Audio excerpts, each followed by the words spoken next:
우울한 얘기는 좀 더 해야 될 것 같습니다. 워낙 좀 대외 악재들이 많고요. 불확실성도 많고 그 중심에 있는 주인공들 이야기도 지금 다르게 나오고 있어서요. 지금 어떤 게 팩트인지 확인하면서 시장 영향력 체크해 보도록 하겠습니다. 오늘 한국경제산업연구원의 김광석 경제연구실장 모셨습니다. 안녕하십니까? 네, 안녕하세요. 안녕하세요. 미중부터 시작을 해볼까요? 그러시죠. 난타전이 지금 계속 이어지고 있습니다. 네. 그리고 전화를 했니 안 했니 뭐 이런 얘기까지 지금 나오고 있습니다. 네. 이 상황 어떻게 판단을 해야 될까요? 관세 부과하기로 된 스케줄은 이제 제깍제깍 다가오고 있고 네. 이게 시장에 얼마나 영향을 줄까요? 일단 기존의 경과로서는 어쨌든 9월 1일부로 네. 미국이 이 중국 수입품 3천억 달러 규모에 대해서 이제 10%의 관세를 부과하고 또 추가 관세를 또 확대해서 관세 전쟁을 좀 확대하는 그런 방향으로 선포는 했었죠. 네.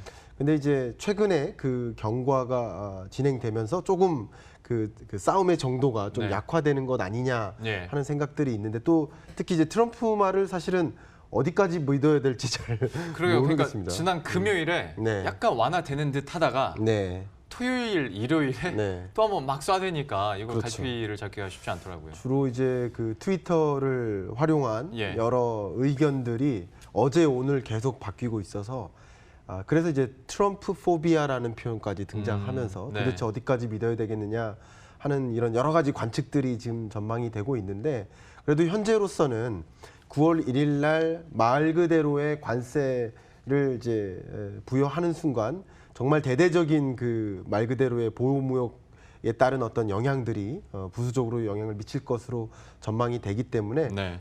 역시 미국 내에서도 중재하는 그런 여론들이 굉장히 커지고 있고 트럼프 대통령은 어쨌든 이게 솔직히 이런 스트롱맨들이 이 자국의 경제나 아니면 어떤 궁극적인 어떤 발전 계획 이런 걸 염려하고 이런 정책적인 액션을 취한다기보다는 네. 자기들의 어떤 지지 그리고 정치적인 그런 야망 이런 것을 생각해서 계속 추진해오는 경향들이 있습니다. 그런 것을 반영했을 때 미국 내 여론이 미중 무역 분쟁이 격화되는 것 자체를 긍정적으로 보기보다는 이제 네. 부정적인 시각으로 바라보는 그런 경향들이 커지면서 예. 나름대로 완화되는 기조로 갈 수 있지 않을까. 그렇다고 미중 무역 분쟁이 해소되거나 마무리되거나 종결되거나 하는 것은 아니고요. 왜냐하면 미국이 요구하는 그 조건들이 대부분 중국이 당장 취해줄 수 없는 액션들이 많습니다. 예. 지적재산권 제도를 이제 법제화한다든가 아니면 뭐 산업보조금 정책을 이제 다시 정부 차원에서 좀 재편한다든가 이런 종류의 액션들을 요구하지만 그 요구를 단기간 안에 취해주기가 어려운 그런 트럼프 개인적인 욕심에 불과한 그런 일이기 때문에 중국 입장에서는 예. 그렇기 때문에 단기간 안에 이게 해결되기가 어렵기 때문에 요약하자면 지지부진한 이런 흐름이 좀 장기화될 것이다.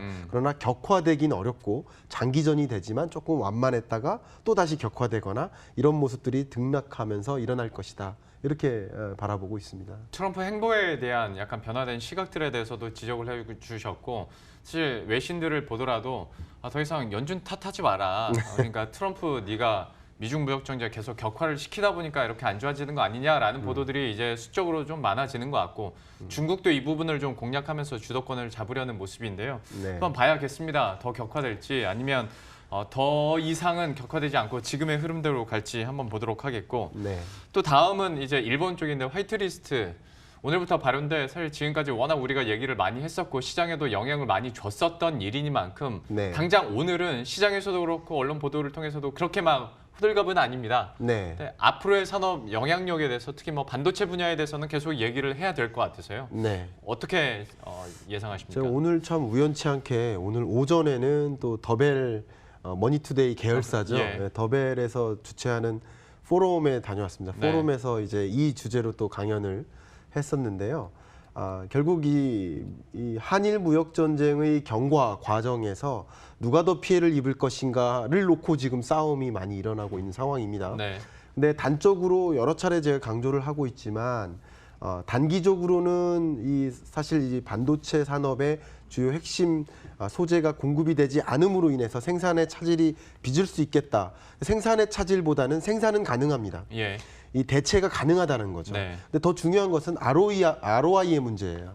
결국 이 반도체 기업들이 더 저렴하게 양질의 그 소재를 조달받다가 조금 돈을 더 주고 조금 더 부실한 소재를 받아야 되는 거니까 그것으로 대체하는 과정에서 이 삼성전자나 뭐 SK 하이닉스 입장에서는 결국 이 ROI가 개선되기가 어려운 여건에 취하는 것이다. 예. 생산 자체의 마비라기보다는 예. 단기간 안에는 그렇게 해석하는 것이 맞습니다. 예. 또 중요한 변화는 반도체 기업뿐만 아니라 우리나라 주력 산업들이 기업들이 액션을 취하는데 그 액션 중에 하나는 이제 정부의 적극적인 국산화 지원책을 활용해서 R&D를 투자하는 중장기적인 이런 고민도 있지만 네. 단기적인 고민으로서 스스로 액션을 취합니다. 그게 뭐냐면 공장 생산 기지를 해외로 돌리는 거죠. 예. 결국 한국으로 수출을 막는 거기 때문에 일본이 네. 그 수출 기지를 해외로 이전함으로써 급한 불을 끄기 위한 그런 노력들을 계속 취해가고 있습니다. 공장이 여기저기 많이 있으니까 자체적으로 우회 수출을 많이 노린다고 그런 하더라고요. 거죠. 예. 결국은 이제 생산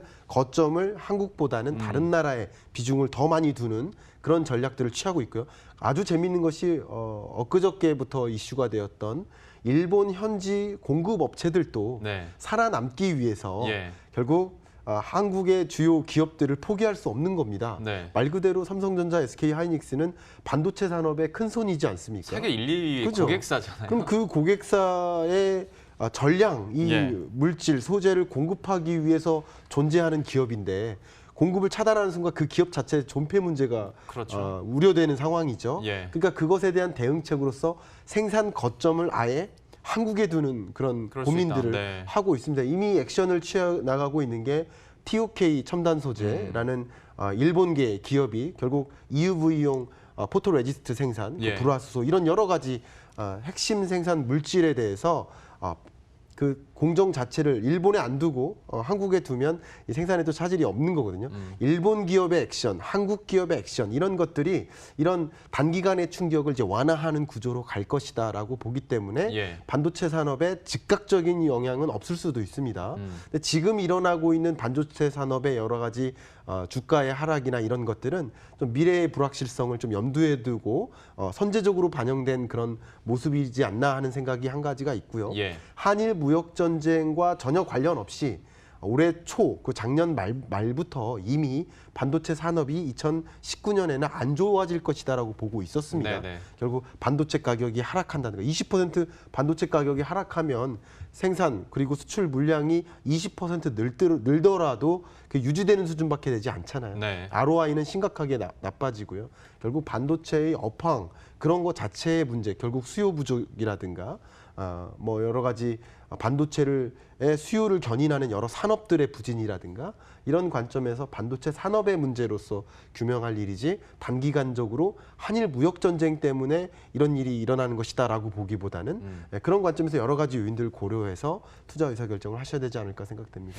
시간이 좀 많이 지나긴 했습니다만 그러면 여러 가지 포인트들을 장단기적으로 짚어주셨잖아요. 네네. 그러면 어떤 주가 측면에서도 그렇고 산업 경쟁력 측면에서도 이런 장단기적인 리스크들이나 변수들을 네. 삼성전자나 SK하이닉스가 지금 현재로서 감내할 만한 수준이다라고 평가해 볼 수 있을까요? 아니면 약간 좀 위기감을 가져야 된다고 보십니까? 이 두 기업은 위기감보다는 감내할 만한 수준이다라고 받아들이는 거고요. 이 기업들은 말 그대로 굴지의 대기업들입니다. 네. 소위 이제 소기업, 중기업 정도면 이런 공급 사슬의 문제가 당장 발생했을 때 뭐 무너지거나 할 수 있는 여러 가지 문제가 생기지만 말 그대로 이 산업을 진두지휘하는 리딩 기업들이기 때문에 예. 그런 여러 가지 문제점들을 해결하고 대안을 만들 수 있는 여지가 있다고 보여집니다. 예. 그래서 대체제를 찾는다든가 해외 혹은 이제 공급 사슬 자체를 다양화하고 국산화하고 네. 하는 여러 가지 노력들을 통해서 물론 이런 과정에 많은 비용이 투입이 되기 때문에 ROI 자체는 개선되기 어렵겠지만 생산 자체에 거대한 충격은 없을 수 있겠다라는 것이 보통의 판단이라고 볼 수 있습니다. 알겠습니다. 반도체 산업에 대해서 함께 얘기를 해봤고요. 이번에는 바로 금리로 넘어가 보도록 할 텐데 미국 같은 경우에 지금 뭐 CME 패드워치 따르면 9월 금리 인하 가능성은 99.6%. 네. 우리나라도 뭔가는 해야 될 텐데. 네. 글쎄 많은 분들이 이번에 뭐 내릴 거라고 기대하진 않아도 네. 시그널 정도는 나와야 되는 거 아닌가 네. 싶은데 여기에 대해서는 어떻게 전망하십니까? 그렇죠. 이제 시그널 측면에서 금통위의 어떤 소수 의견이 뭐 2명 정도 이렇게 네. 있지 않을까 하는 것이 일반적인 시장의 판단이라고 보여지고요. 예. 저도 비슷한 생각을 하고 있습니다. 자, 금리에 대한 말씀을 잠깐 드리면 기준금리를 인상이나 동결하는 그런 통화정책 기조는 어제 오늘 바뀔 수가 없는 일입니다. 이게 마치 비행기가 한번 이륙하면 상당 기간 동안 비행을 하다가 네. 착륙하고 이렇게 되는 것처럼 예. 통화정책의 방향성은 하나의 큰 기조를 갖고 있습니다. 네. 그래서 이미 2015년부터 2018년까지는 금리를 이렇게 인상해 나가는 소위 긴축적 통화정책, 긴축의 시대였다면 2019년부터는 이제 금리를 차츰 인하해 나가는 완화적 통화정책 기조의 전환. 그래서 완화의 시대를 맞이한 겁니다. 네. 결국 이제 시점의 문제이지 어느 하나의 어떤 기조 속에서는 2019년 하반기, 2020년 이런 기간 동안에는 어쨌든 시점의 문제를 제외하고는 금리 인하 기조 또 경기를 부양시키기 위한 통화정책 기조가 계속 유지될 것이라고 보는 것이 맞습니다. 예. 그래서 이제 미국도 역시 7월에 금리를 인하했다면 9월에 인하할 것이라고 보여지고 그렇기 때문에 한국은행은 어쩌면 7월 달에 기준금리를 이미 인하했지만 8월에 바로 이어서 하기에는 좀 부담이 되기 때문에 네. 10월 쉬었다가 11월에 기준금리를 인하할 것이지 않을까 하는 것이 이제 보통의 판단이고요. 그런 과정에서 어떤 시그널로서 소수 의견이 어느 정도 나올 수 있지 않을까. 소수 의견은 뭐 사실 시그널을 주기 위해서 소수 의견을 내지는 않겠지만 몇몇 이제 통화 정책에 대한 어떤 방향성을 달리 갖고 있는 그 이코노미스트들이 있기 예. 때문에 지금은 금리를 인하를 당장 해야 된다고 보는 그런 입장의 전문가들이 분명히 있다는 거죠. 금통위 위원 중에 예. 그렇기 때문에 그런 소수 의견이 나올 가능성이 있다고 볼 수 있겠습니다. 그 시간이 없는데 네. 하나만 더. 시간 늘리시죠, 뭐. 예, 참 통화 정책의 기조가 있다라는 것도 저도 찬성합니다. 그런데 네. 일각에서 나오는 문제 제기 하나만 여쭤보자면, 네. 그러니까 연준도 그렇고 우리나라도 그렇고 이렇게 통화 정책을 좀 한 발 빠르게 계속 쓰다 보면 네. 진짜 힘들 때 약발이 안 된다라는 네. 지적들이 있습니다. 네, 네. 여기에 대해서는 좀 어떻게 판단하시는지. 그렇죠. 이제 카드를 이미 다 써버리면 뭐 금리를 인하하면 경기 부양에 긍정적인 기여를 준다는 것은 맞죠. 근데 나머지 여건이 안 좋기 때문에 금리를 인하한들 경기 부양에는 큰 영향이 없다라는 생각은 그것도 맞는 말씀이에요. 그러나 금리의 영향은 맞는 거예요. 나머지 조건이 네. 동일하다고 가정하고 금리의 영향을 판단해야 되는 것이기 때문에. 예. 근데 지금 이렇게 아무리 금리를 인하한들 경기 부양에 긍정적인 기여를 못할 텐데 지금 막 했다가 금리를 무한정 인하할 수는 없지 않습니까? 네. 물론 마이너스 금리도 가능한 일이지만 마이너스에 더 마이너스로 갈 수는 없는 일이기 때문에 좀 의아한 그런 판단이라고 볼 수 있기 때문에 지금 이런 시점에 금리 인하가 경기 부양 효과가 크게 뚜렷하게 나타날 수 없는 상황인데 당장 금리를 인하할 수 없을 수도 있다고 보는 겁니다. 그렇기 때문에 또 역시 8월 금리 인하는 좀 어렵다라고 보는 그런 판단도 있는 것이죠. 알겠습니다. 30초밖에 이제 못 드릴 것 같은데 경제산업연구원에서 나오셨으니 안전자산이냐 위험자산이냐 지금 기점에서 네. 좀 어느 쪽에 더 매력 느끼세요? 그 어떤 시점보다 어쩌면 2015년 이후로 불확실성이 가장 고조되는 시점입니다. 결국 불확실성이 고조되면 모두 다 안전한 자산을 선호하기 마련입니다. 결국 안전자산을 선호하다 보니 안전자산의 가치가 완만하게 오르는 경향이 나타나는 거죠. 예. 금, 뭐 독일 국채, 미국 국채 이런 여러 가지. 그래서 안전자산에 대한 선호가 반영이 될 만큼 안전자산으로의 투자, 이행 이런 것들은 중요한 시점이겠다. 지금 현 시점에서는 그렇게 말씀드리겠습니다. 알겠습니다. 아무래도 다음에 한번 더 모셔야 될 것 같습니다. 한국경제산업연구원의 김광석 경제연구실장과 함께했고요. 저희들도 여기서 바로 인사드리도록 하겠습니다. 시청해주신 여러분 고맙습니다.